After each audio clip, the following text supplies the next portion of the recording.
கர்த்தருடைய கண்கள் நீதிமான்கள் மேல் நோக்கமாய் இருக்கிறது. அவருடைய செவிகள் அவர்கள் வேண்டுதலுக்கு அவருடைய ஜெபத்துக்கு கவனமாய் இருக்கிறார். தீமை செய்கிறவர்களுக்கோ கர்த்தருடைய முகம் விரோதமாய் இருக்கிறது. நீங்கள் நன்மையை பின்பற்றுகிறீர்களா? ஆனால் உங்களுக்கு தீமை செய்கிறவன் யார்? 14. நீங்க நன்மை செய்து கொண்டு இருந்தால் உங்களுக்கு எதிராக வருகிற யார்? யார் உங்களுக்கு எதிராக வருவார்? நீதி நிமித்தமாக நீங்கள் பாடுபட்டால் பாக்கியவான்களாய் இருப்பீர்கள். ஆமென். தொடர்ந்து வாசிங்க. அவருடைய பயமுறுத்தலுக்கு நீங்கள் பயப்படாமலும் கலங்காமலும் இருந்து கர்த்தராகிய தேவனை உங்கள் இருதயங்களை பரிசுத்தம் பண்ணுங்கள். ஆமென். உங்களில் இருக்கிற நன்மையை குறித்து உங்களிடத்தில் விசாரித்து கேட்கிற யாவருக்கும் சாந்தத்தோடும் வணக்கத்தோடும் உத்தரவு சொல்ல எப்பொழுதும் ஆயத்தமாயிருங்கள். ஆமென். மறுபடியும் இந்த 13வது வசனத்தை வாசிப்போமா? 1 பேதுரு 3வது அதிகாரம் வசனம் 13. நீங்கள் நன்மையை பின்பற்றுவீர்களானால், நீங்க நன்மையை செய்து கொண்டு இருந்தா உங்களுக்கு தீமை செய்கிறவன் யார்? உங்களுக்கு தீமை செய்கிறவன் யார்? ஆமென். அல்லேலூயா. நீங்க நன்மையை நினைத்து கொண்டிருந்தா, நன்மை செய்து கொண்டிருந்தா, நன்மை மாத்திரமே நல்லது மாத்திரமே செய்து கொண்டிருந்தா உங்களுக்கு யார் தீமை செய்வார்? ஆமென். தீமை செய்தாலும் அது வைக்காமல் போகும். கொஞ்சம் ஆமென் சொல்லுங்க. ஆமென். ஏன்னா யாரை பின்பற்றி கொண்டிருக்கிறோம்? வசனம் ரொம்ப அழகா போட்டிருக்கு. மறுபடியும் வாசிங்களேன். அது 13வது வசனம். வசனம் 13. நீங்கள் நன்மையை பின்பற்றுகிறீர்களா? யாரை பின்பற்றி கொண்டிருக்கிறோம்? யாரை பின்பற்றி கொண்டிருக்கிறோம்? ஆமென். நமக்கு முன் உதாரணம் யாரு? யார் நமக்கு முன் உதாரணமா இருக்கிறார்? அவர் நல்லவரா கெட்டவரா? அவர் நல்லவர். ஆமென். எத்தனை பேர் சொல்ல முடியும் இயேசு நல்லவர் என்று சொல்லி? அவர் நன்மை மாத்திரமே செய்கிற தேவனாய் இருக்கிறார். ஆமென். அவர் நன்மைகளின் நாயகனாய் இருக்கிறார். ஆமென். அவர் நன்மை மாத்திரம் தான் செய்வார். ஆமென். அவரை பின்பற்றி கொண்டிருக்கிறோம். ஆமென் சொல்லுங்க. யாரை பின்பற்றி கொண்டிருக்கிறோம்? நன்மை செய்கிறவரை பின்பற்றி கொண்டிருக்கிறோம். ஆமென். அப்ப அவரை பின்பற்றும் பொழுது நம்ம நன்மை செய்வோமா தீமை செய்வோமா? அப்ப நன்மை மாத்திரமே செய்யும் பொழுது தீமை ஒருபோதும் அணுகாது. ஆமென். அல்லேலூயா. ஆமென். 12வது வசனத்துல பாருங்க. மறுபடியும் வாசிங்க. வசனம் 12.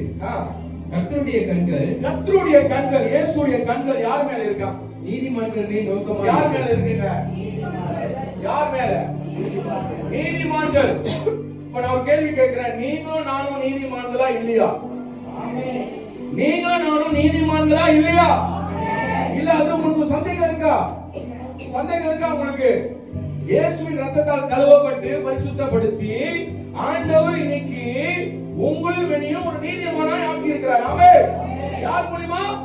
கிறிஸ்துவின் மூலமா. சொல்லுங்க. ஆமென். கிறிஸ்துவின் மூலமா. ஆமென். அவருடைய மரணத்துல நம்ம என்ன பண்ணிருக்காரு? நம்மை சுத்திகரித்து நம்மை பரிசுத்தப்படுத்தி நீதிமான்களாய் ஆக்கிக்கிறார். ஆமென். ஆமென். நமக்கு தகுதி இல்ல. ஆமென். நம் வாழ்க்கையில நீங்க நல்ல கவனிச்சு பாத்தீங்கன்னாக்கா நம்மளுக்கு தகுதியே இல்ல. நீதிமானாய் இருக்க தகுதி இல்ல. இந்த உலகத்துக்கு வாழ்கிற வாழ்க்கை தகுதி இல்ல. ஆனா ஆண்டவர் அவர் மரணத்தின் மூலமாக அவர் தியாகத்தின் மூலமாக நம்மை தகுதிப்படுத்தி இருக்கிறார். ஆமென் சொல்லுங்க. தகுதி இல்லாதவர்களை ஆண்டவர் தகுதிப்படுத்துகிறார். ஆமென். ஆமென். அவர் தகுதி எங்கிருந்து வருதுன்னா கிறிஸ்துவின் மூலமா வருது. இதுதான் அந்த உலகத்துக்கு தெரியல. ஆமென். சில பேர் கேட்பாங்க எனக்கு தகுதி இருக்கா அப்படின்னு சொல்லி. ஏன் தெரியுமா கேட்கிறேன்? ஏன்னா அவங்களுக்கு ஒரு டவுட் இருக்கு, எனக்கு தகுதி இருக்கா அப்படின்னு சொல்லி. நான் ஆசீர்வாதத்தை பெற்றுக்கொள்ள, நான் நன்மையை பெற்றுக்கொள்ள எனக்கு தகுதி இருக்கா? சில நேரங்களிலே முன்னோர்கள் பல அக்கிரமங்கள் செய்திருக்கலாம். நீங்க ஆண்டவர் அதிலிருந்து விடுவித்து நீங்க உங்களையும் நீதிமானாய் ஆக்கியிருக்காருனாக்கா இது எப்படிப்பட்ட பாக்கியம்? கொஞ்சம் நினைச்சு பார்த்திருக்கிறீங்களா? ஆண்டவர் உங்களை பார்த்து சொல்றாரு, நீதிக்கு நிமித்தமாக கஷ்டப்படுறீங்களா? நல்லது. நீதிக்கு நிமித்தமாக நீங்க துன்பப்படுகிறீங்களா? நல்லது. நீதிக்கு நிமித்தமாக நீங்க பாடுகள் அனுபவிக்கிறீங்களா? நல்லது. பாக்கியவான்கள். இது வரைக்கும் அப்படிப்பட்ட வார்த்தை யாரும் சொன்னதில்லை. ஆமென். நீ கஷ்டப்படுறியா? இன்னும் நல்லா கஷ்டப்படு, நல்லா படி, இன்னும் நல்லா கஷ்டப்படு. அப்படிதான் மனுஷன் நம்மளை பார்த்து வாழ்த்துவான். கஷ்டப்படுறியா? சில பேர் கஷ்டப்படுறது அவங்களுக்கு சந்தோஷமா இருக்கும். ஓ, ஒருத்த கஷ்டப்பட்டுக்கிட்டு இருக்கான், அதுக்கு வந்து என்ன பண்ண மாட்டாங்க, ஒண்ணு கை கொடுக்கிறது இருக்கு. யாராவது கஷ்டப்பட்டாங்கனாக்கா மனம் இறங்கி அவங்களுக்காக ஜெபிப்பது ரொம்ப ரேர். ஆமென். அவங்களுக்காக இறங்கி மனம் இறங்கி இயேசு போல the heart of compassion இன்னைக்கு ரொம்ப குறைவு. அவங்களை வாழ்த்துறதும் சரி, அவங்களுக்காக ஜெபிக்கிறதும் சரி ரொம்ப குறைவு இந்த உலகத்துல. ஆமென். கஷ்டப்படியா இன்னும் நல்லா கஷ்டப்படு, அழுவியா இன்னும் நல்லா அழுவு, அனுபவிக்கிற இன்னும் நல்லா அழுவு. இப்படிதான் மனுஷன் வாழ்ந்துவான். ஆனால் இயேசு நம்மை பார்த்து என்ன சொல்றாரு? பாரம் சுமக்கிறவர்களே என்கிட்ட வா. ஆமென். உனக்கு நான் இளைப்பாறுதல் கொடுக்கிறேன். ஆமென். You will come to a point when you need rest from all your problems. அம்மாவலியா, ஒரு டைம் வரும்போது you get so tired of your problem. யோசித்து அசதி பிரச்சனை அனுபவித்து சந்திச்சு அது ஓவர்கம் பண்ண முடியாம அது ஒவ்வொரு நாளும் அனுபவிக்கிறதுனால அதனால அப்படியே நினைச்சு ஒரு டயர்ட்னஸ் வருது, அப்படியே சோர்ந்து போய் இருக்கிறோம். நீங்க ஆண்டவர் அதான் சொல்றாரு, நீனும் நானும் இன்னைக்கு பாக்கியவான் என்று சொல்றாரு. ஏன்னா நீதிக்கு நிமித்தமாக நீ துன்பப்படுகிறாயா? ஆமென். கர்த்தருக்காக நீ துன்பப்படுகிறாயா? சத்தியத்துக்காக நீ துன்பப்படுகிறாயா? கிறிஸ்துவுக்காக நீ துன்பப்படுகிறாயா? கஷ்டப்படுகிறாயா? சொல்ற நீ பாக்கியவான். நீ பாக்கியவான். ஆமென். ஆமென். ஒருத்தர் நம்மளுக்கு தீமை செய்றானா தொடர்ந்து அவனுக்கு நன்மை செய்யறோம். பாத்தீங்களா, அது எண்ணம் யாருக்கும் வராது. ஆனா கிறிஸ்துவை பின்பற்றினால் அது எண்ணம் வரும். ஆமென். ஒருத்தர் நம்மளுக்கு நன்மை செய்றான், ஆமென், அப்படின்னு பார்க்கும் பொழுது ஏன் நம்மளுக்கு நன்மை செய்யறான் அப்படின்னு ஜனங்கள் இப்படியே யோசித்து பார்க்கும். ஏன் நம்மளுக்கு நன்மை செய்கிறார்கள்? அதுக்கு பின்விளைவுகள் ஏதாவது இருக்கா? ஏதோ காரியங்கள் எதிர்பார்க்கிறாங்களா? நமக்கு நன்மை செய்கிறதுனால பிறகு நம்மளுக்கு ஒரு ஃபேவர் கிடைக்குமா? இல்ல காரியத்துக்காக செய்கிறார்கள் என்று சொல்லி சில மனுஷர்கள் அப்படி யோசிப்பார்கள். ஏன் நம்மளுக்கு நன்மை செய்கிறாரு?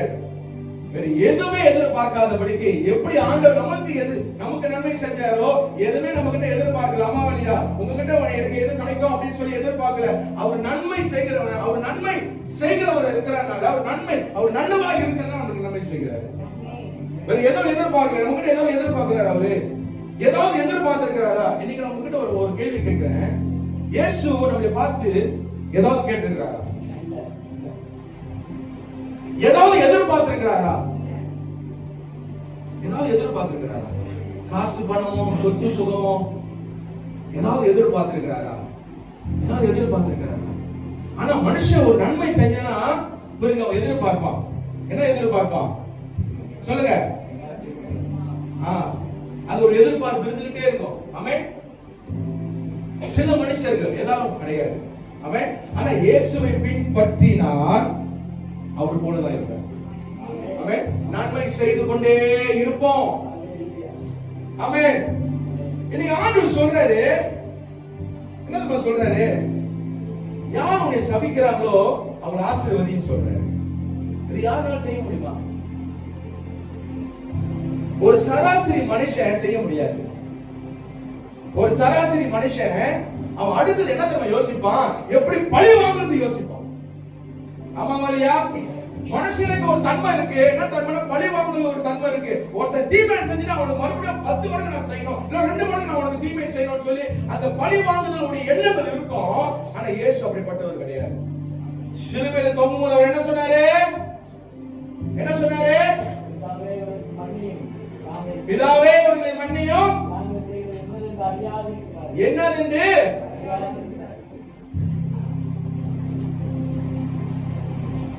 இயேசுக்கு தெரியாதா இவங்க என்ன சித்திரவதம் பண்ணாங்கன்னு? இயேசுக்கு தெரியாத என்ன சித்திரவதம் பண்ணாங்கன்னு? அவர் என்ன சின்ன குழந்தையா அவருக்கு சொல்லி கொடுக்கிறதுக்கு இப்படிலாம் சித்திரவதம் பண்ணாங்கன்னு? அவருக்கு தெரியும் சித்திரவதம் பண்ணாங்க அப்படின்னு சொல்லி. ஆனாலும் பிதா இடத்துல மன்றாடி அவர் என்ன பண்றாரு? ஜெபிக்கிறாரு, இவர்களை மன்னியும். அன்னைக்கு மட்டும் ஆண்டவர் வேற ஒரு வார்த்தையை சொல்லியிருந்தா, ஆண்டவரே என்ன சொல்லிருக்கலாம்? அது நாமளா இருந்தா என்ன சொல்லிருப்போம்? அடிச்சு போடுங்க. அந்த கோபத்துல, அந்த கடுப்புல வாக்கியத்துல என்ன சொல்லியிருப்போம்? என்னங்க சொல்லியிருப்போம்? ஒரே வார்த்தை, இயேசுவோட வார்த்தை, அவர் எது சொன்னாலும் நடக்கும். ஆமென். ஏன்னா அவர்தான் வார்த்தை. ஆதியில வார்த்தை இருந்தது, அந்த வார்த்தையே தேவனா இருந்தது, அந்த வார்த்தையே தேவன். ஆமென். அவர் எது சொன்னாலும் அது நடக்கும். அவர் வார்த்தையினால இந்த பூமியை படைச்சாரு. அம்மாவலியா வெறும் வார்த்தையினால இந்த பூமியை படைச்சாரு. வெளிச்சம் உண்டாகட்டும் சொல்லி வெளிச்சம் வந்துச்சு. ஆமென். அவர் எப்படிப்பட்ட ஒரு வல்லமை இருக்கு இயேசுவோட வார்த்தையில. அவர் நினைச்சிருந்தாருனாக்கா, அவருக்கு அந்த பழி வாங்குதலுடைய எண்ணங்கள் இருந்துச்சுன்னா, தீமை செய்யணும்னு நினைச்சாருனாக்கா, ஒரே வார்த்தை இந்த மனுஷ குலமே இருக்க கூடாதுன்னு சொல்லி எல்லாத்தையும் அழிச்சு போடு. அவர் சொல்லியிருந்தா நீங்களும் நானும் இந்த பூமியில் இருந்திருக்கவே மாட்டோம். ஒட்டு மொத்தமா ஆண்டவர் என்ன பண்ணிருப்பாரு? அவர் சேனைகளை இறக்கி அழிச்சிருப்பாரு. ஆனா அவர் சொன்னது வேற. அவர் சொன்னது வேற. எல்லாரும் என்ன எதிர்பார்த்தாங்க, அவர் என்ன சொல்ல போறாரு அப்படின்னு. நான் கடைசியில் அந்த சொன்ன வார்த்தை பாருங்க, நன்மையான வார்த்தை. பக்கத்துல பாசம், நன்மையான வார்த்தை. சபிக்கிறாங்களா? உங்களை ஆசீர்வதி. ஆமென். உங்களுக்கு ஓட்டு வைக்கிறாங்களா? உங்களுக்கு தெரியாம பேசுறாங்களா? புறம் பேசுறாங்களா? உங்களுக்கு தெரியாம தீமை செய்யறாங்களா? ஆண்டவர் சொன்னது போல அவங்களை ஆசீர்வதி. பிறகு நான் பார்த்துக்கிறேன், யுத்தம் என்னோடையது. ஆமென். ஹல்லேலூயா. இந்த ஆண்டவர் சொன்ன வார்த்தையை நம்ம வெறும் கேட்காதபடிக்கு அது கீழ்ப்படிந்தாலே போதும். ஆண்டவர் செய்ய வேண்டியது செய்யணும். அந்த வார்த்தைக்கு நம்ம கீழ்ப்படியணும். கஷ்டம் தான், அந்த வார்த்தைக்கு நம்ம கீழ்ப்படிய முடியும். யுத்தம் என்னுடையது. ஆமென். நான் உனக்காக பழி வாங்குவேன் ஆண்டு சொல்லியிருக்காரா இல்லையா? அவர் செய்வார். ஆமென். ஹல்லேலூயா. நம்ம என்ன செய்யணும்? நம்ம என்ன செய்யணும்? யார் நம்மளை கஷ்டப்படுத்துறாங்களோ அவங்களுக்காக ஜெபிக்க முடியுமா? முடியுமா? அதான் ஆண்டவர் சொல்ற 13வது வசனம் எனக்கு ரொம்ப ஹார்ட் ஆகி படிச்சு. இந்த 13வது வசனம், இந்த வசனத்தை வாசிக்கும் போது ஒரு டைம்ல அது ரொம்ப ஹார்ட் ஆடிச்சு. சரி, ஹார்ட் ஆடிச்சு. என்ன சொல்லுச்சு தெரியுமா? இப்ப இல்ல, ஒரு டைம்ல இருக்கும்போது, ஆமென், மனுஷனை குறித்து ஒரு கோபம். ஏன் இப்படி பண்றாங்க? ஏன் இப்படி செய்யறாங்க? நம்ம உங்களுக்கு என்ன செஞ்சோம்? நல்லதுதானே செஞ்சோம். ஏன் இப்படி பண்றாங்க? ஒரு டைம் ஒரு கோபம் வரும்போது ஆண்டவர் இந்த காரியத்தை சொன்னாரு, நீ என்னை பின்பற்றினால் நீ நன்மை மாத்திரம் தான் யோசிப்ப, நீ நன்மை மாத்திரம் தான் செய்வ. ஆமென். மத்தது நான் பார்த்து. ஆமென். இது 13வது வசனத்தை வாசிங்க. வசனம் 13. நீங்கள் நன்மையை பின்பற்றுகிறீர்களானால் உங்களுக்கு தீமை செய்கிறவன் யார்? யார் உங்களுக்கு தீமை செய்வா? அப்படி செஞ்சாலும் படிக்குமா? ஏன்? உங்ககிட்ட நல்ல எண்ணங்கள் மாத்திரம் இருந்துச்சுன்னா, நல்ல இருதயம் மாத்திரம் இருந்துச்சுன்னா, நல்ல கோள்கள் இருந்துச்சுனாக்கா, எந்த தீமை கிட்ட நெருங்கிறதுக்கு யோசிக்கும். புரிஞ்சு ஆமென் சொல்லுங்க. நல்ல எண்ணங்கள், நல்ல இருதயம், ஆமென், நல்ல கொள்கை, நல்ல சுபாவம் இருந்தா மாத்திரமே அப்படிப்பட்ட ஒரு வாழ்க்கையை வாழ்ந்தா தீமை நெருங்கிறதுக்கு யோசிக்கும். ஆமென். அதான் ஆண்டவர் ஒரு கேள்வியோடு முடிக்கிறாரு. எப்படி முடிக்கிறாரு? தீமை உன்னை அணுகுமா? பொல்லாப்பு உன்னை நேரிடுமா? நோ. ஆமென். ஒரு வசனத்தை வாசிக்கும் பொழுது ஆண்டவர் என்ன சொல்ல வருகிறார் அப்படின்னு நம்ம புரிந்தாலே போதும், அந்த நன்மையை நம்ம பெற்றுக்கொள்ளலாம். ஆமென். அந்த ஆசீர்வாதத்தை பெற்றுக்கொள்ளலாம். அதுல வல்லமை இருக்குங்க, அதுல அபிஷேகம் இருக்கு. இந்த வசனத்தை வாசிக்கும் பொழுது உங்களுக்கு ஒரு அபிஷேகம் நீங்க உணர முடியும். ஏதோ ஒரு காரியத்தை ஆண்டவர் சொல்ல விரும்புகிறார். அதுக்கு பிற்பாடு நீங்க பாருங்க 12வது வசனத்துல, என்னுடைய கண்கள் நீதிமான் மேல் நோக்கமா இருக்கிறது. ஆமென். இதை நீ பின்பற்றினால் நீ ஒரு நீதிமான் என்று ஆண்டவர் சொல்றார். ஆமென். அவரோட வார்த்தையை நீ பின்பற்றினால், கீழ்ப்படிதலோடு நீ பின்பற்றினால், அப்பொழுது ஆண்டவரை பார்த்து சொல்ற, நீ நீதிமான். என் கண்கள் உன் மேல நோக்கமா இருக்கிறது. அப்பனா அந்த சிசிடிவி உன்னையே பார்த்துக்கிட்டு இருக்கு, உன்னையே கவனிச்சுக்கிட்டு இருக்கு, உன்னையே பாதுகாத்து வருது. ஆமென். ஆமென். ஹல்லேலூயா.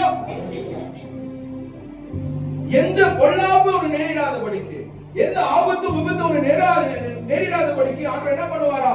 அவர் தேவ தூதர்களை அனுப்பி என்ன பண்ணுவாரா? இவர் உன் கால்கள் சறுக்காதபடிக்கு என்ன உன்னை பாதுகாப்பாரு.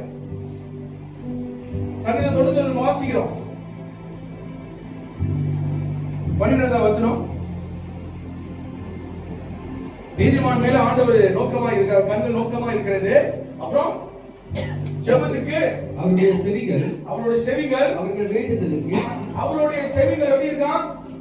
அவர்கள் வேண்டுதலுக்கு கவனமாய் இருக்கு. அவருடைய ஜெபத்துக்கு நீங்க ஏறெடுக்க ஜெபத்துக்கு ரொம்ப கவனமா கேட்பாராம். கவனமா கேட்கறது எப்படி நம்ம தூரத்துல இருந்து கேட்கறது இல்ல. நீங்க ஜெபிக்கிறீங்களா கிட்ட வந்து கேட்பாரு. கவனமா சொல்ற ஒவ்வொரு வார்த்தையும் நம்ம கவனமா கேட்பாரு. ஆமென். இதுதான் கவனமா கேட்கிறது. ஆமென். மறுபடியும் வாசிக்கிறீங்களா? கர்த்தருடைய கண்கள் நீதிமான்கள் மேல் நோக்கமா இருக்கிறது. அவருடைய செவிகள் அவர்கள் வேண்டுதலுக்கு கவனமா இருக்கிறது. ஆமென். கவனமா இருக்கிறது. கவனம் என்ன தெரியுங்களா? சொல்ற ஒவ்வொரு வார்த்தைக்கும் ஏதோ மிஸ் பண்ணாதபடிக்கு கவனமா கேட்கணும். ஆமென். கவனமா கேட்கணும். இது யாருக்கு இந்த இந்த இந்த இந்த வாக்கியம் யாருக்கு? இந்த வாக்கியம் யாருக்குங்க? யாருக்கு கொடுக்கப்பட்டது இந்த வாக்கியம்? நீதிமான். அப்ப நாமளா யாரு? நாமளா யாரு?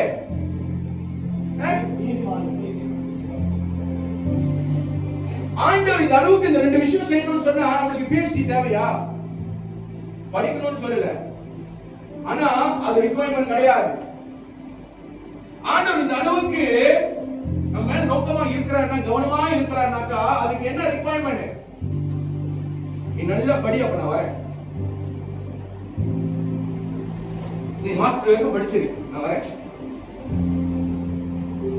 அப்ப அதுதான் ரிக்வயர்மென்ட்னாக்கா இன்னைக்கு ஒரு பையன் கூட ஒருத்த கூட வந்து என்னது ஆண்டவர் என்ன பண்ணிருக்க மாட்டாரு? என்ன பண்ணிருக்க மாட்டாருங்க? தொட்டிருக்க மாட்டாரு. ஆமென். நீங்க பேதுருவை தொட்டிருக்க மாட்டாரு, பவுலை தொட்டிருக்க மாட்டாரு, வேற யாரையும் தொட்டிருக்க மாட்டாரு. ஆமென். அந்த அளவுக்கு ஆண்டவர் உபயோகப்படுத்திருக்க மாட்டாரு. அப்ப என்ன ரிக்வயர்மென்ட்னா நீ ரத்தத்தால கழுவப்பட்ட ஒரு நீதிமான். அப்ப ஆண்டவர் உன்னை பார்க்கும்போது நீதிமானா பார்க்கிறாரு. ஆமென். ஹalleluya. ஹalleluya. புரிஞ்சுங்க? ஆமென் சொல்லுங்க. இயேசுவின் ரத்தத்தால் கழுவப்பட்ட நீதிமான். அப்ப நீதிமான் என்று சொல்லும் பொழுது அங்க நீதி இருக்கும்போது அநீதிக்கு இடம் இல்ல. ஆமென். அந்த இடத்துல பொய்க்கு இடம் இல்ல. ஏன்னா அங்க சத்தியம் மட்டும் தான் இருக்கு. சத்தியம் மட்டும் தான் நம்ம வந்து கடைபிடிக்கிறோம். ஆமென். இதுதான் சத்தியம். இந்த பொய்யான வாழ்க்கையில நீங்கள் என்னோட சத்தியத்தை கடைபிடித்தால், ஆமென், உபத்திரம் வந்தாலும் கூட, கஷ்டங்கள் வந்தாலும் கூட ஆண்டவர் உங்களை பார்த்து என்ன சொல்றாரு? நீதிமான். ஆமென். நீ நீதிக்காக கஷ்டப்பட்டால் 14வது வசனம் ரொம்ப பவர்ஃபுல்லான வசனம். நீதி நிமித்தமாக நீங்கள் பாடுபட்டால் நீ பாடுபட்டால் பாக்கியவான்களாய் இருப்பீர்கள். ஆமென். யாராவது உங்களை பார்த்து சொல்லியிருக்காங்களா நீங்க பாக்கியவான்கள் அப்படின்னு சொல்லி?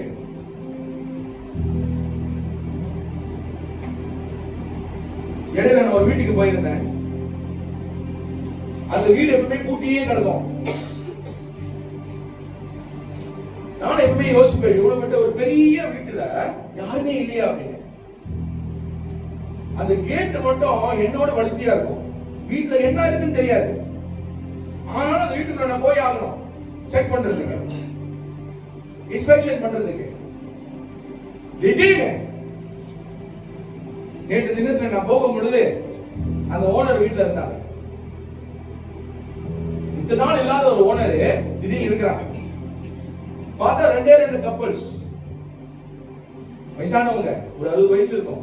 அவங்க மட்டும் தான் வீட்டுல இருக்கிறாங்க. அவங்க பிள்ளைங்களாம் கல்யாணம் பண்ணி எல்லாம் அங்கங்க போயிட்டாங்க. அப்ப நான் கேட்டேன், நீங்க வீட்டுல இருக்க மாட்டீங்களா? அவ்வளவு பெரிய வீடு கட்டி வச்சிருக்கீங்களா, இந்த வீட்டுல இருக்க மாட்டீங்களா அப்படின்னு. நாங்க வந்து இந்த வீட்டுல இருக்க மாட்டோம், இருந்தா எப்பயோ நாளைக்கு தான் இருப்போம். முடிஞ்ச வரைக்கும் நம்ம பிள்ளைங்க வீட்டுக்கு போயிடுவோம், கேளுக்கு போயிடுவோம், ஜெபிக்கு போயிடுவோம், அப்படி பிள்ளைங்க போயிடுவோம், அப்படி பிள்ளைங்க வீட்டுல அப்படியே இருந்துருவோம். நம்ம இருக்கிறது ரொம்ப குறைவு. நான் நினைச்சோம், அப்ப என்னத்துக்கு ஒரு பெரிய வீடு? வீட்டுக்கு போகும் பொழுது அந்த கராட்சில மட்டும் 3 மர்ஸ் 2 BM இருக்கு. வாய் பொளந்துகிட்டு இருக்கு. அப்ப நான் கேட்டேன், இதெல்லாம் வந்து நீங்க பைக்ல இல்ல சும்மா தான் கிடைக்குது அப்படின்னு சொன்னாங்க. ஆமென். அவங்க வந்து சைனீஸ். எனக்கு தெரியாது அவங்க கிறிஸ்தவங்க அப்படின்னு. வாசப்படிக்கு போன கையோடதான் அந்த கதுகிட்ட நான் கிராஸ பார்த்தேன். பார்த்துக்கிட்ட பிரைஸ் லார்ட் அப்படின்னு அந்த கிராஸ பார்த்த கேட அந்த சந்தோஷத்துல பிரைஸ் லார்ட் பிரைஸ் லார்ட். அவங்க ஓ யூ கிறிஸ்டியனா யாலோ கிறிஸ்டியனா பிரைஸ் லார்ட். அப்புறம் அவங்க கிட்ட என்ன கேட்டேன்னா, இது வரைக்கும் அந்த வீட்டுக்கு யாரும் மூந்தது இல்லையான்னு கேட்டேன். நம்மளுடைய யோசனை எப்படி வருது பாத்தீங்கன்னா, நீங்க வீட்டுல இல்ல, இவ்வளவு பெரிய வீடு, வீட்டுக்குள்ள என்ன இருக்குன்னு தெரியல, வீட்டு வெளியே தெரியுது 5 காடி இருக்கு, வீட்டுக்குள்ள என்ன இருக்குன்னு தெரியாது.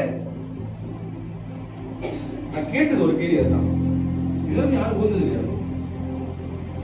அவங்க என்ன தான் சொன்னாங்க, அவங்க கொடுத்த பதில் இன்னொரு என் மைண்ட் ரொம்ப ஃப்ரெஷ்ஷா இருக்கு.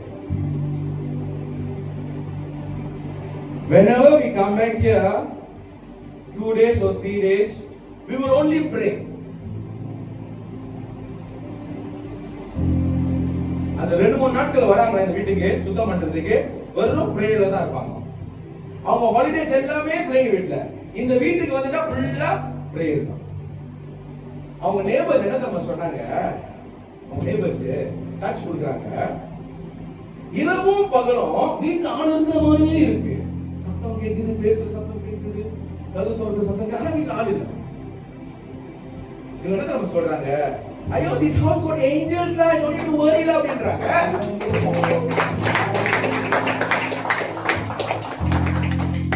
The house got angels la, I know but sound I don't care la. God sent angels to protect my house. இன்ன வரைக்கும் அந்த வீட்டுக்கு எவனும் போதும் தெரியும். ஆமென் ஆமென் ஆமென். அப்போ ஒரு வீட்டுல ஜெபம் இருக்கும் பொழுது, தேவனுக்கு முக்கியம் கொடுக்கும் போது என்ன நடக்குதுன்னா, தேவன் அவரோட வேலையை செய்றார். அவங்க பிள்ளைங்க அவங்களோட வேலையை செய்யும் போது, தேவனுக்கு கொடுக்க வேண்டியதை கொடுக்கும் போது நமக்கு தேவையானது கொடுக்குறாரு. ஆமென் ஆமென். அவங்க வந்து அப்படியே சராசரி நோமலா சொல்றாங்க கிட்ட, ஐயோ God angel to take care, no need to worry அப்படின்றாங்க. ஆனா அவங்க நேபர் என்ன சொல்றாங்கன்னா, வீட்டுல ஆள் இருக்கிற மாதிரியே ஒரு சவுண்ட், கதவு திறக்கிறதும் பேசுற மாதிரியும், அவங்க வயித்துல ஏதோ பேய் பிசாசு இருக்கு அப்படின்னு. அதாவது யாரும் அந்த வீட்டுக்குள்ள வரலையா, எனக்கு திருடப்ப அப்படிதான் நினைச்சிருப்பாங்க, இந்த வீட்டுல நம்ம பேய் பிசாசு இருக்கு, நம்ம உள்ள போய் நம்மளுக்கு பேய் பிடிச்சிடும் அப்படின்னு சொல்லிட்டு, அது இன்ன வரைக்கும் எந்த திருடனும் வீட்டுக்கு வந்ததே இல்லையா. அவங்க சிசிடிவில பாத்துருக்காங்க, 2-3 பேர் முகமூடி உடனே அந்த பாலார் வரைக்கும் வருவாங்களா, குசு குசுன்னு பேசிக்குவாங்களா, என்ன நினைப்பாங்க தெரியாது, அப்படியே யூடியூப் மட்டும் போயிருவாங்க. எவனோ வீட்டுக்குள்ள வந்துதா சரித்திரமே. ஆமென். ஆனா சிசிடிவில பாத்துருக்காங்க, ஆள் வருதும் போறது அந்த பாலார் வரைக்கும் தான். ஆமென். அது வரைக்கும் தான். என்ன நடக்கும் தெரியாது, அப்படி யூடியூப் மட்டும் போயிருவாங்க. இது வரைக்கும் உள்ளுக்கு வந்ததா சரித்திரமே. இதற்கு ஒரு ஜாம காண முடியுது சரித்திரமே. ஹalleluya. யார் பாதுகாக்கிறா, யார் பாதுகாக்கிறா, யார் பாதுகாக்கிறா?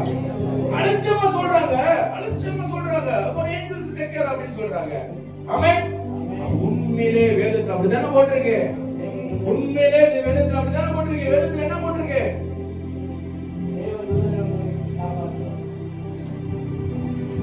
என்னங்க போட்டுருக்கு? ஒரு வாட்டி மோகன் சிங் ஒரு சாட்சி சொன்னாரு, ஏதோ ஒரு வீட்டுக்கு போனா ஆண்டவர் தரிசனத்துல காட்டுறாராம், 2 வாசப்படியில தேவதூதர் கம்பீரமா சோல்ஜர்ஸ் மாதிரி நிக்கிறாங்க அந்த வீட்டுல. ஆமென். சோல்ஜர்ஸ் மாதிரி அந்த தரிசனத்துல அவர் பார்க்கறாரு. அப்ப அந்த வீட்டுல போய் கேட்கும் பொழுது அவன் என்ன சொல்றானா, அந்த தாயார் எப்பவுமே ஜெபித்து கொண்டிருப்பாங்க அந்த வீட்டுல. அந்த தாயார் எப்பவுமே அந்த வீட்டுல ஜெபித்து கொண்டே இருப்பாங்க, அப்படியே ஜெபம் ஏறிட்டே இருப்பாங்க. அந்த ரொம்ப வயசான ஒரு தாயாரு குடும்பத்துக்காக, வீட்டுக்காக, பக்கத்து வீட்டுக்காக, அந்த தாமானுக்காக அப்படியே ஜெபம் பண்ணிட்டே இருப்பாங்களா. அவரோட கண்கள் மட்டும் அவர் என்ன சொல்றேன்னா, 2 கோடி காண்போது எப்படியோ 6 அடியோ 7 அடியோ தேவதூதன் அப்படியே எப்படி சோல்ஜர்ஸ் அப்படி நிப்பாங்க, அந்த மாதிரி நிக்கிறாங்களா. பிசாசு நெருங்குமா, நெருங்குமா, நெருங்குமா? அப்ப என்னதான் இந்த வீட்டுல விசேஷம் அப்படி விசாரிக்கும், என்னதான் ஒரு விசேஷம்? இப்படிப்பட்ட தரிசனம் எந்த வீட்லயும் பார்த்தது இல்லையே, ஏன் இங்க மட்டும் ஆண்டவர் காட்டுற அப்படி பார்க்கும் பொழுது சுபிக்கிற ஒரு வீடா இருக்கிறது. ஆமென் ஆமென் ஹalleluya. அப்ப இந்த வசனத்தை நம்ம பார்க்கும் பொழுது, கனெக்ட் பண்ணி பார்க்கும் பொழுது, நீதிமான் மேல ஆண்டவர் நோக்கமா இருக்கிறாரு, அவருடைய ஜெபத்துக்கு கவனமாய் கேட்கிறார். ஆமென். அப்ப என்ன ரிக்வயர்மென்ட்? நீதிமான். ஹalleluya. அப்ப நீதி சொல்லும்போது அநீதிக்கு இடம் இல்ல, அசுத்தத்துக்கு இடம் இல்ல, பாவத்துக்கும் சாபத்துக்கும் இடம் இல்ல. ஏன்னா நீ ஒரு நீதிமான். அந்த டைட்டிலை நம்ம காத்துக்கொள்ளணும். ஆமென்.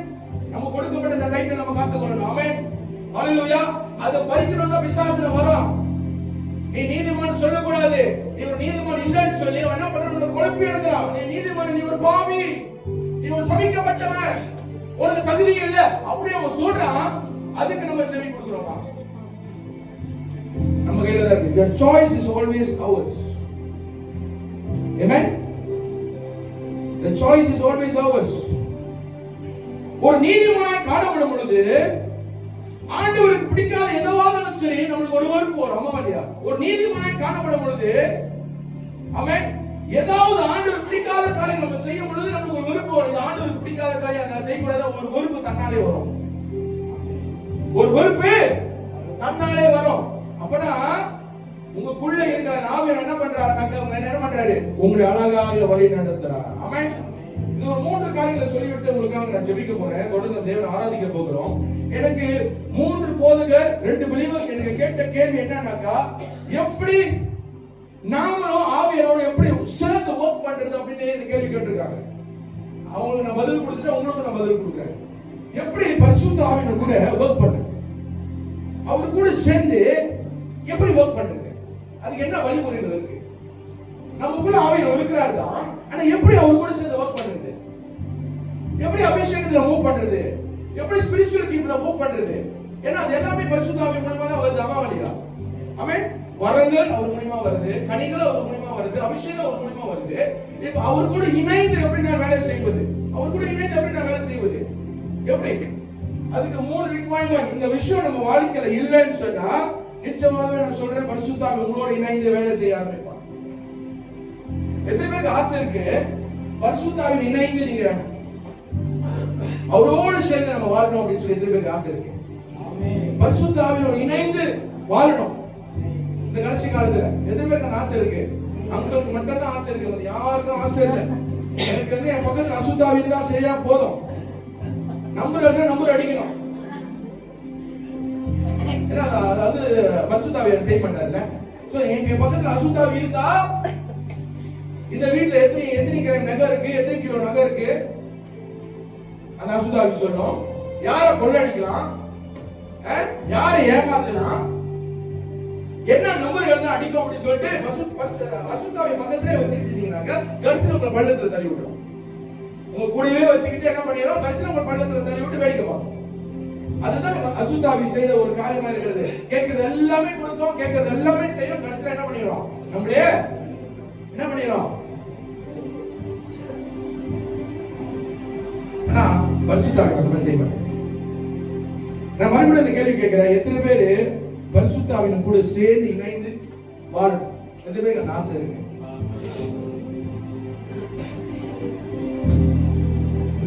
ஒரு விஷயத்தை வந்து எக்ஸ்பிளைன் பண்ணாதான் உங்களுக்கு புரியுது. நான் என்ன சொல்ல வரேன், 3 காரியங்கள் இருக்கு. இதை நீங்க கடைபிடிச்சீங்கன்னு சொன்னா நிச்சயமாவே நான் சொல்றேன் உங்க வாழ்க்கை டிஃபரெண்ட் ஆகும். Your life will be totally different. When the Holy Spirit is with you, those who are going through problem, அவங்களே என்ன பண்ணுவாங்க, ஒரு ஓபன் அப் பண்ணி அவங்களே என்ன பண்ணுவாங்க. It could be your friends, it could be your neighbor, it could be anyone. உங்ககிட்ட பேசணும்னு ஆசைப்படுவாங்க, உங்ககிட்ட சொல்லணும்னு ஆசைப்படுவாங்க, உங்ககிட்ட ஷேர் பண்ணணும்னு ஆசைப்படுவாங்க. ஏன்னா அந்த ஒரு வைப்ரேஷன் அவங்க என்ன ஃபீல் பண்றாங்க, உங்க கூட இருக்கும்போது ஒரு சமாதானம் ஃபீல் பண்றாங்க, ஒரு விடுதலை நான் ஃபீல் பண்றேன். So they feel good when talk to you, they will share everything from your heart. அப்பலாம் என்ன அர்த்தம்னா பரிசுத்த ஆவியோட வழிநடத்தல் உங்களுக்கு இருக்குன்னு. ஆமென். அப்ப ஒரு தூண்டுதல் உங்களுக்கு இருக்கு. என்ன தூண்டுதல்? உங்ககிட்ட ஷேர் பண்ணணும். ஏன்னா ஷேர் பண்ணி பிற்பாடு அவங்களுக்கு வந்து ரிலீஸ் ஆகுது. அதுக்கு பிற்பாடு நீங்க ஜெபம் பண்ணீங்க உங்களுக்கு தெரியும். ஆமென். நீங்க நல்ல வார்த்தையை சொல்லுவீங்க, நீங்க அவங்களுக்காக ஜெபம் பண்ணுவீங்க. என்ன பண்ணுவாங்க, அவங்க உள்ளத்துல இருக்கிறது அவங்க பயப்பட மாட்டாங்க. நீங்க ஒரு 10 பேர்கிட்ட சொல்லுவீங்களோ, நீங்க யார்கிட்ட சொல்லுவீங்க பயப்பட மாட்டாங்க. ஒரு நம்பிக்கை உங்க மேல வரும். அந்த நம்பிக்கை வரும்போது அவங்க வந்து உள்ளத்துல இருக்கிறத ஷேர் பண்ணுவாங்க. ஆமென். இருக்கா அந்த மாதிரி நடந்திருக்கா? நிறைய வாட்டி நடந்திருக்கு உங்க வாழ்க்கையில, நடந்திருக்கும். ஆமென். ஆனா சில நேரம் அது வந்து நீங்க சீரியஸா எடுத்துக்க மாட்டீங்க. இதுதான் பரிசுத்த ஆவி சில நேரத்துல உங்களை வந்து ஒரு கருவியாய் பயன்படுத்துவார். ஆமென். கருவியாய் பயன்படுத்துவார். அந்த ராத்திரில அந்த இரவு நேரத்துல அந்த நாளிலே வந்து இந்த நபருக்கு என்ன வேணுமோ நடந்திருக்கலாம், நடக்க போகுது. ஆனா உங்க மூலமா ஆண்டவர் என்ன பண்றாருனாக்கா டைவர்ட் பண்றாரு, காப்பாற்றுறாரு. ஆமென். ஹalleluya. God will use you. Don't ever think you are useless. என்னைக்குமே விசாசனவன் அவன் பயன்படுத்துற ஒரே ஆயுதம் என்ன தெரியுங்களா? You are useless. அது ஒண்ணு மட்டும் சொல்லி நம்ம ஆஃப் பண்ணிடுவோம். நம்ம ஆஃப் பண்ணிடுவோம். அது ஒண்ணு மட்டும் சொல்லிட்டு நம்ம மைண்ட்ல ஆஃப் பண்ணிடுவோம். You are useless. நீ ஒண்ணுத்துக்கும் இது ஒண்ணு சொல்லிட்டு நீங்க நம்பிட்டீங்கன்னாக்கா போச்சு. அதுக்கு மேல உங்களால எழும்பவே முடியாது. அந்த செவிக்கு இடம் கொடுக்காதபடி கிறிஸ்துவுக்குள் நான் நீதிமான் நீங்க கருதும் பொழுது, நீங்க அந்த காரியத்தை நீங்க அறிக்கை செய்யும் போது பரிசுத்த ஆவி என்ன பண்ண உங்களை நடத்த ஆரம்பிப்பார். ஆமென். உங்களை நடத்த ஆரம்பிப்பார். certain things ஆவியானவர் நடத்தும் பொழுது சில நேரத்துல நீங்க பிளான் பண்ண காரியம் நடக்காது, பிளான் பண்ணாத காரியம் நடக்கும். நீங்க ஒரு விஷயத்தை பிளான் பண்ணிருப்பீங்க, அது நடக்காது. ஆனா இதுதான் நீங்க எதிர்பார்ப்பீங்க நடக்கணும்னு சொல்லி ஒரு ஸ்கெட்ச் போட்டுருப்பீங்க, ஒரு பிளான் போட்டுருப்பீங்க, இது நடக்கும் அப்படின்னு சொல்லிட்டு. ஆனா அந்த விஷயம் நடக்காது. எதிர்பாராத ஒரு காரியம், நினைச்சு பார்க்காத ஒரு காரியம் நடக்கும். என்னடா இது மைண்டுக்கே வரலையே, இதை நான் யோசிக்கவே இல்லையே, இதை நான் பிளான் பண்ணவே இல்லையே, இது நடக்குது அப்படின்னு சொல்லி. அப்பனா நம்மளுடைய திட்டங்கள் அங்க வேலை செய்யல, கர்த்தருடைய திட்டம் வேலை செய்யறாங்க. அதை நீங்க ஒப்பு கொடுக்கறனால. ஆமென். எத்தனையோ முறை நம்மளோட பிளான் ஒர்க் அவுட் ஆகல, ஆனா அவரோட பிளான் தான் அங்க ஒர்க் அவுட் ஆயிருக்கு. ஆனா சில நேரத்துல நம்ம என்ன யோசிக்கிறோம், இதை நான் யோசிக்கவே இல்லையே, நான் பிளான் பண்ணவே இல்லையே, ஆனாலும் நடக்குது. நல்லா தெரிஞ்சுக்கோங்க, இதுதான் ஆவியானோட வழி நடக்குது. ஒரே ஒரு ரிக்வயர்மெண்ட், நீதிமான். கர்த்தரோட பார்வையில நீங்க நீதிமானா இருக்கிறீங்களா, ஆவியானவர் உங்களை வழி நடத்துவார். ஆமென். ஆமென். அவர் கொண்டேன் பண்ண வரல, நீ சபிக்கப்பட்டவன் அப்படின்னு சொல்ல வரல, நீ வீணா போனவன் அப்படின்னு சொல்ல வரல, நீ எதுக்கும் உதவாதுன்னு சொல்ல வரல. ஒரு காலத்துல நம்மளே சொல்லிருக்கலாம். ஆனா கிறிஸ்துவுக்குள் வந்த பிற்பாடு நீங்க நானும் நீதிமான். ஆமென் சொல்லுங்க. ஆமென் சொல்லுங்க. ஆமென் சொல்லுங்க. விசுவாசிக்கிறீங்களா? ஏன்னா நீதிமான் சொல்லும் பொழுது நான் பாக்கியவான். ஆமென். கை தூக்கி சொல்றீங்களா? நான் பாக்கியவான். 3 காரியங்கள் சொல்லி பிற்பாடு நான் முடிக்க விரும்புகிறேன். If you want to walk along with the Holy Spirit, நான் என்ன கத்துக்கிட்டேன்னு உங்களுக்கு நான் சொல்லி கொடுக்கிறேன். Be sensitive in the spirit, but don't be sensitive in the flesh. What do you call sensitive in temple? தொட்டாசினிங்க எல்லாத்துக்கும் தொடமோலாம் சினிங்கனாக்கா அப்படிங்க குறுங்கி போயிருவீங்க. புரியுதா உங்களுக்கு என்ன சொல்ல வரேங்க? மாம்சத்துல தொட்டாசினிங்க மாதிரி இருக்க கூடாது. Do not be over sensitive in the flesh. அதுவே நமக்கு தடையா இருக்கும். But be sensitive in the spirit. புரிஞ்சுங்க? ஆமென் சொல்லுங்க. நீங்க ஆவியில சென்சிட்டிவா இருந்தீங்கன்னா ஆவியில உங்க மூலமா வேலை செய்ய ஆரம்பிப்பாரு. அங்க நம்ம fleshலயும் மைண்ட்லயும் ஓவர் சென்சிட்டிவா இருந்தோம், it's a blockage to the Holy Spirit. ஏன்னா அதிகமா எதுக்கு நம்ம இடம் கொடுக்கிறோம்? மாம்சத்துக்கு இடம் கொடுக்கிறோம். எண்ணத்துக்கு, நம்ம சொந்த எண்ணத்துக்கு, நம்ம சொந்த மாம்சத்துக்கு இடம் கொடுக்கறதுனால பரிசுத்த ஆவியானவர் என்ன பண்ணிடுறோம்? கட்டி வச்சிடறோம். அவனால மூவ் பண்ண முடியாது. Be sensitive in the spirit. என்ன ஆவி கிரியை செய்து, யார் என்ன பண்றா? ஆமென். அங்க என்ன ஆவி கிரியை செய்து, இவங்களுக்கு என்ன பண்ணுது அப்படின்னு சொல்லி ஆவி அந்த சென்சிட்டிவ் ஆஃப் தி ஸ்பிரிட் இருந்துச்சுனாக்க ஆவி உங்க மூலமா வெளிப்படுத்துவார். ஆமென். ஆவி உங்க மூலமா வெளிப்படுத்துவார். That is called sensitive in the spirit, not being sensitive in the flesh. அதே ஒரு பெரிய பிளாக்கேஜ் நம்ம வாழ்க்கைக்கு. ஆண்டவர் cannot use us. ஒரு அளவுக்கு யூஸ் பண்ணுவாரு, அதுக்கு மேல யூஸ் பண்ண மாட்டாரு. ஆமென். அப்ப சில விஷயத்துல நம்மளே மாறணும். அதுக்கு பிற்பாடு அடுத்த லெவலுக்கு கொண்டு போவாரு. இரண்டாவது, never be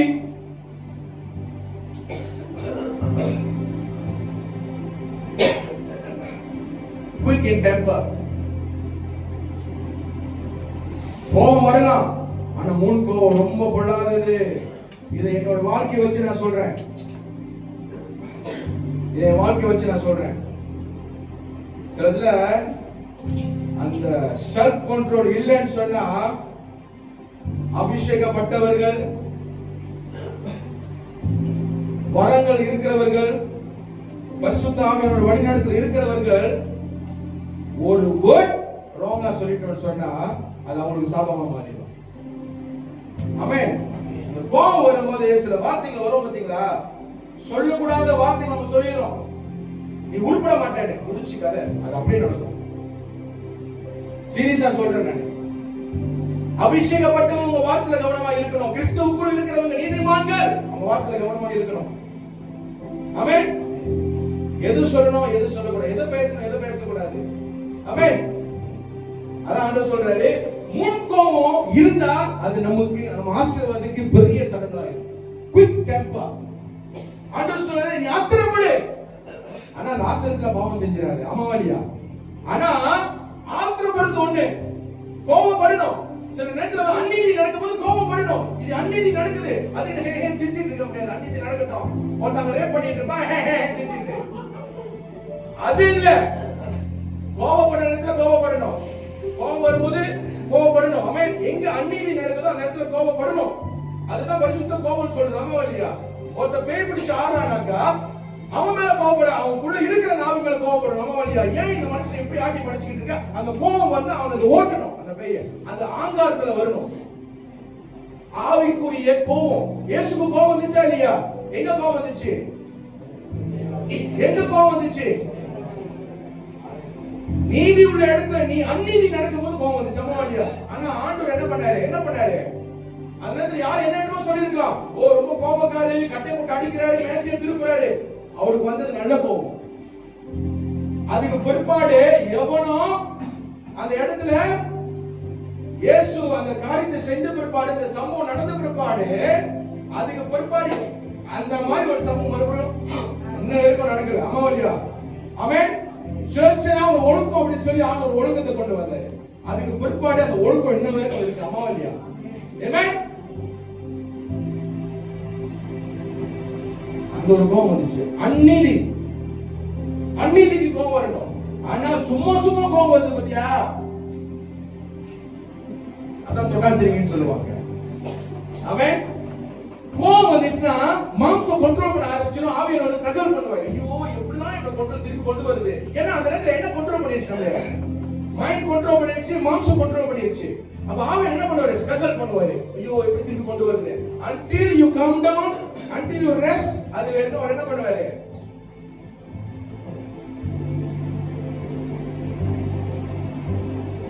ஆனா அதுக்குள்ள பல சம்பவங்கள் நடந்துரும். அதுக்குள்ள பல வார்த்தைகள் வந்துரும். கோபப்பட்டாலும் பாவம் செய்யாதே. ஆமென். சோ இந்த முன் கோபம் என்று நமக்கு ஒரு பெரிய தடை. We cannot move forward. We tend to make mistake. So we need self control. மூணாவது, never gossip.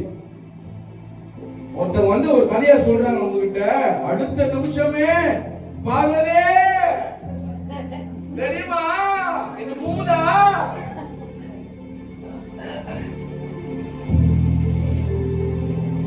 ஒரு கதையை வாங்கிக்கிட்டு ஒரு 10 பேருக்கு சொல்றீங்க பாத்தீங்களா?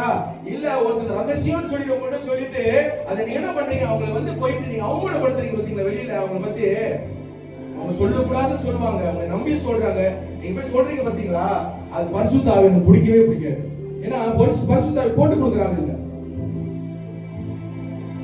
சிலதை என்கிட்ட கேட்பாங்க, இவ்வளவு சொல்றீங்களா, ஏன் இவங்களை பத்தி சொல்ல மாட்டீங்க, அவங்கள பத்தி சொல்ல மாட்டீங்க? சொன்னாதானே சொல்ல முடியும். அப்படி சொன்னாலும் உங்களை நான் சொல்ல மாட்டேன்.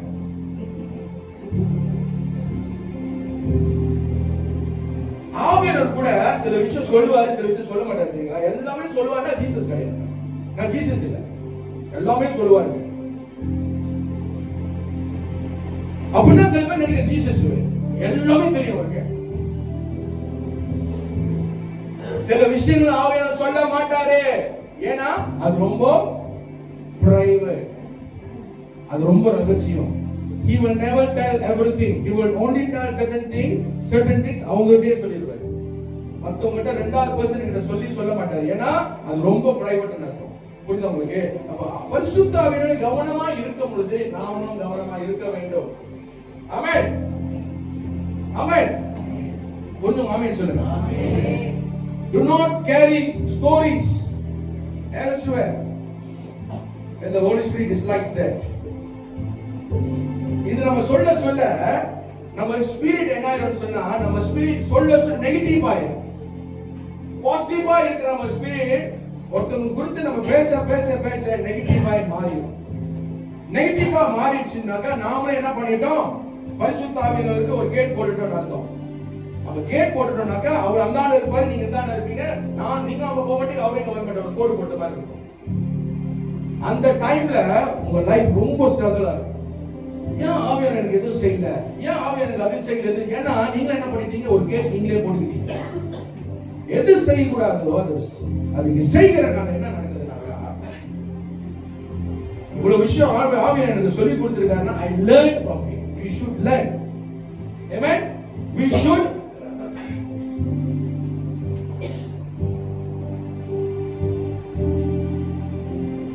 இந்த மூன்று காரியங்களை நம்ம கடைபிடிச்சோம்னு சொன்னா, I'm telling you, favor increase ஆகும், anointing increase ஆகும். Amen. உங்க லைஃப் டோட்டலி சேஞ்ச் பண்ணும். நீங்க பேசும்போது, நீங்க அந்த இடத்துல நிக்கும் போதே ஒரு பிரசன்ஸ் ஃபீல் பண்ணும். You are totally different அப்படி சொல்லி. Amen. நீங்க போய் நின்றாலே போதும் உங்க பிரசன்ஸ் டோட்டலி டிஃபரண்டா இருக்கும். அப்பனா ஆவியானவர் உங்க மூலமா நடத்துறாரு, ஆவியானோட பிரசன்ஸ் அந்த இடத்துல இருக்கு. நீங்க என்ன பண்ணுவீங்க, even before you could go, the spirit will flee. அசுத்த ஆவி அங்க என்ன பண்ணும், கிரியை செய்யாது, அது வெளியே ஓடும். ஆமென். அது வெளியே ஓடும். ஏன்னா அது என்ன பண்ணுதுன்னா உங்க வாழ்க்கையை பாக்குது. என்ன பாக்குது, என்ன requirement, what are the requirements? இவர் வந்து PhD வரைக்கும் படிச்சிருக்காரு, கேள்வி கேட்டே சாவடிச்சிருவாரு, பரவாயில்ல நம்ம கிட்ட போக வேண்டாம். அப்படி கிடையாது. You are a righteous person. Amen. கிறிஸ்துவுக்குள்ள நீ நீதிமானா இருக்க, தேவனோட வார்த்தையை கடைபிடிக்கிற, உங்களுக்குள்ள ஆவியானவர் இருக்கிறாரு, அவன் உங்களை பார்த்து பயப்படுவான். Amen. அவன் உங்களை பார்த்து பயப்படணும். Amen. Amen. Hallelujah. எத்தனை விசுவாசிக்கிறீங்க ஆண்டவர் இந்த நாளிலே இந்த ஜெபிக்கிற வேலையில ஆண்டவர் வந்து ஒரு ரெண்டு காரியத்தை வந்து வெளிப்படுத்தினார். என்னன்னாக்கா, அவர் என்ன நம்ம என்கிட்ட கேள்வி கேட்டாரு, நம்ம எல்லாரும் இந்த டவுன் சிட்டி தான் ஃபோக்கஸ் பண்ணிட்டு இருக்கோம், இங்கதான் ரிவைவல் வரணும்னு சொல்லி. what about the village and estate கேட்டாரு. அவங்கள ஒதுக்கப்பட்டவங்களா, அவங்கள தள்ளப்பட்டவங்களா? ஏன் எஸ்டேட்லயும் கம்பத்திலயும் ஒரு ரிவைவல் வரக்கூடாது? why only town and city தான் ஃபோக்கஸ் பண்றோம்? ஏன் வில்லேஜ்லயும் எஸ்டேட்ல ரிவைவல் வரக்கூடாது? ஆமென். ஏன் அங்க போக கூடாது? ஏன் அவங்களை சந்திக்க கூடாது? ஏன் அங்க ஜெபம் பண்ண கூடாது? ஆமென். ஹalleluya.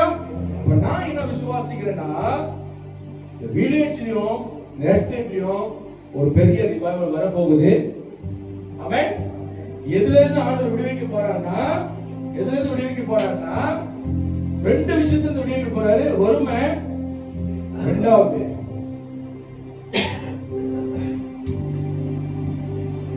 என்ன வரும்னு நினைக்கிறீங்க? எதுல அடிமையில இருக்காங்க? எந்த அடிமையில இருக்காங்க? அவங்க எந்த அடிமைத்தனத்துல இருக்காங்க? யாரோட அடிமைத்தனத்துல இருக்காங்க? விக்கிரங்கள். ஆமென். அதுல இருந்து ஆண்டவர் விடுவித்து, ஆமென், இந்த ரெண்டு விஷயத்துல ஆண்டவர் விடுவித்து அவங்க இந்த தேசத்துல சாட்சியை நிறுத்த போறாரு. சத்தியம் போதிக்கப்படணும். ஆமென். சத்தியம் போதிக்கப்படணும். யாரை நான் அனுப்புவேன் அவர்களை சந்திக்க? ஏசாயாவால் சொல்ல முடியுமா ஆண்டவரே நீ அனுப்புங்க அப்படின்னு சொல்ல முடியுமா? என்னைக்கு 1008 வேலை இருக்கு.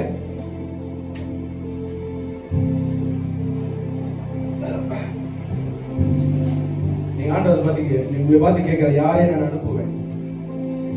ஆமென். யாரை நான் அனுப்புவேன்? எத்தனை பேர் சொல்ல என்னை அனுப்புங்கப்பா? எத்தனை பேர் சொல்ல என்னை அனுப்புங்க, என்னை அனுப்புங்க? எத்தனை பேர் சொல்ல முடியும்? அதுலயும் டவுட் தான். என்னை அனுப்புன்னு நான் சொல்லிட்டாக்கா அடுத்தது ஆண்டு என்னை பிஸி ஆக்கிடுவாரு, என்னோட வேலையை நான் பார்க்க முடியாது. எனக்கு பிடிச்சமான சீரியல் பார்க்க முடியாது, எனக்கு பிடிச்சமான கேம் விளையாட முடியாது, எனக்கு பிடிச்சமான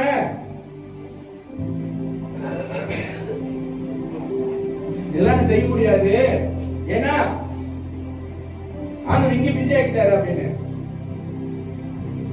ஆனா ஒண்ணு மாத்திட்டீங்க, எதெல்லாம் நீங்க கத்திரிக்காக விதைக்கிறீங்களோ அது வெகுமதி பெரியது தெரியுமா?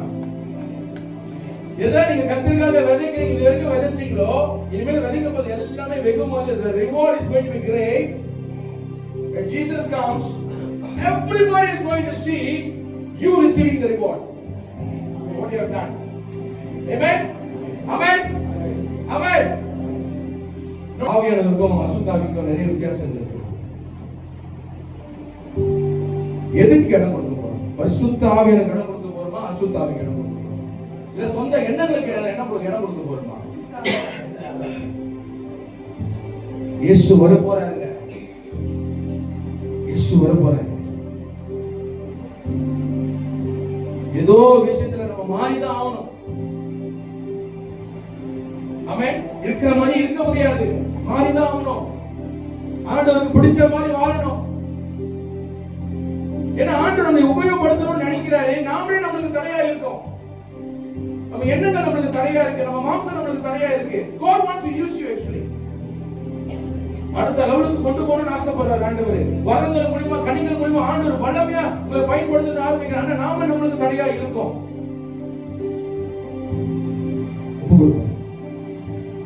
ஆமென். ஆண்டவர் சொல்லி கொடுத்தது நம்ம கடைபிடிப்போம். ஒருத்தர் அரைஞ்சானா இன்னொரு கண்ணத்தை காட்டுங்க, கஷ்டமா தான் இருக்கும். ட்ரை பண்ணி பாருங்க, ஒரு சந்தோஷம் கிடைக்கும். வாழ்கின்ற ஒரே வாழ்க்கை வாழ்கின்ற ஒரே வாழ்க்கை இயேசுவுக்காக. ஆமென். இயேசுவுக்காக. ஆமென். இயேசுவுக்காக. ஆமென். என்ன வெகுமதி பெருசு. ஆமென். கடைசி காலத்துல நிக்கிறோம். இவ்வளவு நான் ஏன் பேசுறேன்னா உங்களை ஆயத்தப்படுத்துறேன். இன்னமும் ஆயத்தப்படுத்திக்கிட்டு இருப்போம் உங்களை கடைசி வரைக்கும். ஏன்னா எனக்கு வேண்டியது என்னன்னா நம்ம எல்லாருமே பரலோகத்துல இருக்க வேண்டும், இயேசுவோட இருக்க வேண்டும். கடைசி வரைக்கும் அந்த புதிய எருசலேமில் வாழ வேண்டும். ஒரு குடும்பமா இந்த ஒருத்தர் வரல கூட எனக்கு மனசு கேட்காது, எனக்கு மனசு உடையும். எல்லாரும் வரணும், அதுதான் என்னோட ஜெபம். நீங்க ஒருத்தர் கூட அந்த புதிய எருசலேமை மிஸ் பண்ணவே கூடாது. தேவன் வருகையில நீங்க எல்லாரும் அங்க இருக்கணும். ஆமென். ஒரு குடும்பமா வாழணும். தேவன் வருகிறார், சீக்கிரமாய் வருகிறார். சபையை நீ ஆயத்தமா, சபையை நீ ஆயத்தமா. ஆமென். ஹalleluya. நீங்க கேட்ட செய்தி எத்தனை பேருக்கு பிரோஜனமா இருந்தது? அப்படியே கரங்களை உயர்த்தி ஒப்பு கொடுங்க. எஸ், நம்ம ஆவியானவர் மகா குரு.